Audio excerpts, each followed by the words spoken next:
سرگرمیاں۔ سوال نمبر 12، گروہ بنائیں اور ناموں کے اعتبار سے الف بائی ترتیب سے کھڑے ہوں۔ ہر طالب علم کے نام کے معنی اسی ترتیب سے لغت میں سے تلاش کریں۔ پیارے بچوں، اب یہ سرگرمی اپنے گھر میں بھی کر سکتے ہیں۔ بہن بھائی الف بائی ترتیب سے کھڑے ہو سکتے ہیں۔ مثال کے طور پر 4 بہن بھائی ہوں: بلقیس، احمد، فاطمہ اور رابعہ۔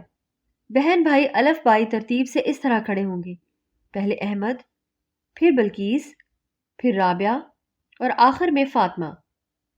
سوال نمبر 13، دی گئی کہانی سنیں اور آخر میں سوالات کے جوابات دیں۔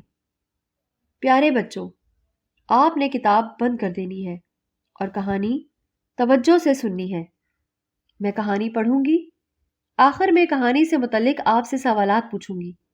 اگر آپ توجہ سے کہانی سن رہے ہوں گے تو میرے ہر سوال کا جواب آسانی سے دے سکیں گے۔ ایک چھوٹے سے کوے نے اڑنا سیکھا اور اپنی خوراک تلاش کرنے خود نکل پڑا۔ ایک جگہ اسے گوشت کا ٹکڑا مل گیا۔ وہ خوشی خوشی ٹکڑا چونچ میں دبائے چلا جا رہا تھا کہ ایک بڑے کوے نے اسے دیکھا تو سوچا کہ اس چھوٹے سے کوے سے یہ گوشت کا ٹکڑا چھین لے۔ اس نے چھوٹے کوے پر حملہ کر دیا۔ چھوٹے کوے نے اس کا مقابلہ کیا، لیکن آخر کب تک؟ بڑے کوے نے اسے چونچے مار مار کر نڈھال کر دیا۔ چھوٹا کوا نڈھال ہو کر گرا اور مر گیا۔ بڑا کوا گوشت لے کر اڑ گیا۔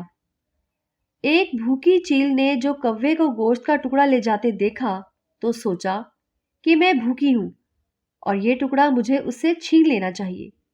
یہ سوچ کر اس نے زور سے جھپٹا مارا۔ کوے اور چیل میں خوب لڑائی ہوئی۔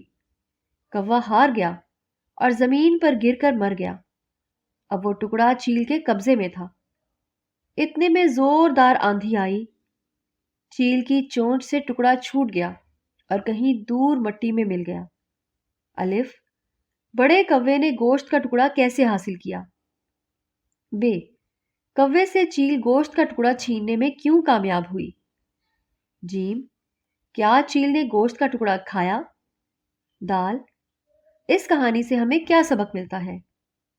پیارے بچوں، یہ تھا ہمارا آج کا سبق۔ امید ہے کہ سبق آپ کو بہت اچھا لگا ہوگا۔ آپ سے اجازت چاہنے سے پہلے آپ کو بتاتی چلوں کہ ابھی آپ کے استاد صاحب آپ کو گھر کا کام دیں گے۔ وہ آپ نے ضرور کرنا ہے۔